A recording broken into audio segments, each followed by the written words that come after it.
ça vous est déjà arrivé de chercher une information, trouver la réponse et quelques jours après, ne plus vous rappeler de cette réponse-là et du coup devoir la rechercher à nouveau sur Internet.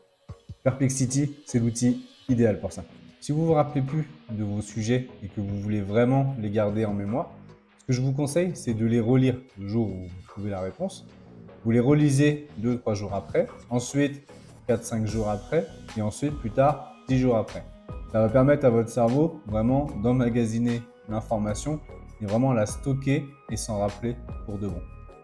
On fera plus tard dans la vidéo un comparatif entre Perplexity et ChatGPT pour voir un peu les points forts et les points faibles des deux applications. Perplexity, c'est une application pour trouver des réponses rapidement, un peu à la façon de ChatGPT, sauf que Perplexity permet de trier et catégoriser des informations dans différentes rubriques. Le fondateur, Aravind Srinivas, considère que Perplexity, c'est un outil moteur de réponse plutôt que moteur de recherche, comme on peut utiliser par exemple avec Google. Cette application elle est aussi plus précise que d'autres applications comme ChatGPT qui a tendance parfois à halluciner et on ne comprend pas vraiment pourquoi, parce qu'on ne comprend pas vraiment les sources qu'il utilise.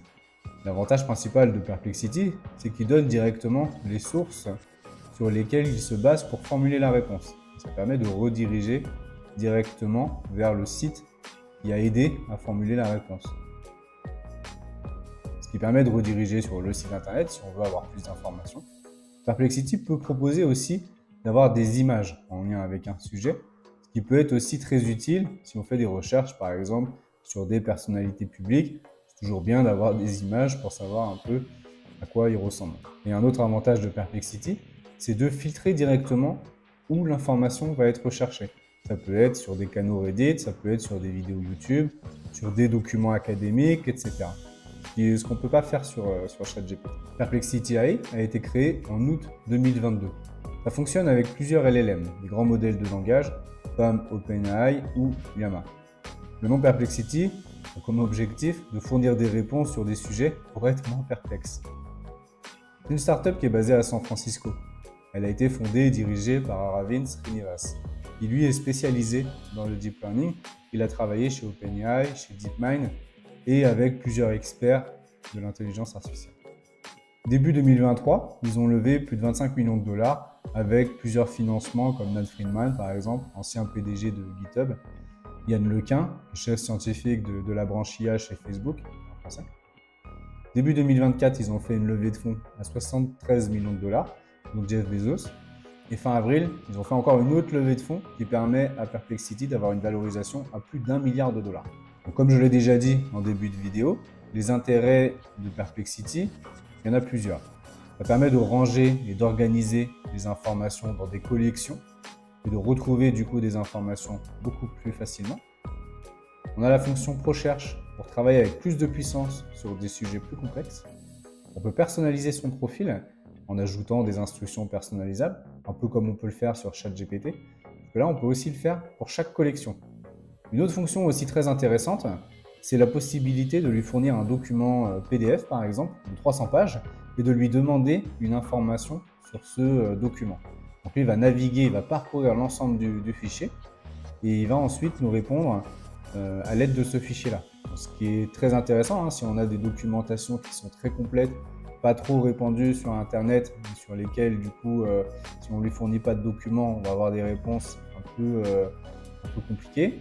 Là, en se basant sur un document, il va pouvoir nous répondre plus facilement. C'est une fonction qui existe aussi sur ChatGPT, mais il faut avoir un abonnement premium pour pouvoir utiliser cette fonctionnalité. La citation des sources, qui est quand même une fonctionnalité très intéressante pour pouvoir soit citer le site sur lequel on a trouvé l'information, soit aller voir si on veut avoir plus d'informations sur un sujet bien précis. Avoir des images sur des recherches, c'est assez intéressant. Ça peut être sur pour expliquer un schéma ou autre chose. Expliquer ça avec du texte, c'est toujours un peu plus compliqué. On aime bien avoir des images pour visualiser le fonctionnement de tel ou tel truc. Pareil pour les personnalités ou autres. Avoir une image qui est associée, c'est quand même assez intéressant. Perplexity peut aussi proposer des vidéos sur des sujets si on veut en savoir plus. Et lors de la recherche, on peut choisir si on veut rechercher sur des vidéos YouTube ou sur des canaux Reddit. Donc si on compare ChatGPT à Perplexity, qui sont deux outils un peu similaires mais qui n'ont pas le même objectif, on a quand même ChatGPT qui est plus axé sur la génération de texte et qui est très bien pour ça. Et on a Perplexity qui utilise des LLM qui est vraiment axé à trouver les réponses et formuler les réponses rapidement. La citation des sources, ça c'est une fonctionnalité qu'on n'a pas sur ChatGPT et qui est quand même très intéressante, encore une fois, quand on fait des recherches sur différents sujets. L'organisation des informations, pour moi, c'est vraiment un manquement qu'on a sur ChatGPT. On a on a l'historique de tous les prompts, mais on peut pas les catégoriser par thème. Donc on a une liste à gauche qui peut être bien complète hein, si on utilise ChatGPT vraiment tous les jours. Et Perplexity permet d'organiser tout ça. Ça, c'est vraiment très intéressant. Dans l'ensemble, on a des réponses qui sont assez précises et fiables. Si on fait un comparatif, dans l'ensemble, on peut avoir des informations qui sont correctes des deux côtés, mais on a tendance à se méfier de plus en plus de ChatGPT parce que il peut avoir tendance à halluciner. Donc les instructions personnalisables qu'on peut faire sur ChatGPT également, mais sur Perplexity, on peut le faire par collection. Donc si on se fait des thèmes sport, des thèmes veille, etc., on peut vraiment ajouter une sorte de prompt, de contexte, de ce qu'on veut avoir comme réponse. Donc, sur chaque collection, ça peut être assez intéressant. L'avantage de proposer des images ou des vidéos directement dans la réponse, c'est quand même un côté très intéressant sur Perplexity et ça casse un peu le côté chat textuel uniquement. Bon, sur Perplexity, il y a plusieurs LLM, alors que ChatGPT utilise un LLM qui est propre à OpenAI. Donc si on est dans un contexte vraiment dédié à la recherche d'informations, Perplexity propose plusieurs fonctionnalités qui sont très intéressantes dans ce contexte-là. On a aussi d'autres applications hein, comme Copilot qui peuvent compenser aussi les défauts de ChatGPT. En Copilot, on peut aussi avoir des images qui sont proposées et des sources qui sont aussi citées. Pas que Perplexity, mais vraiment l'avantage de Perplexity, pour moi, c'est d'avoir l'historique, d'avoir la catégorisation des différentes questions et des différentes réponses, qui est quand même très puissant.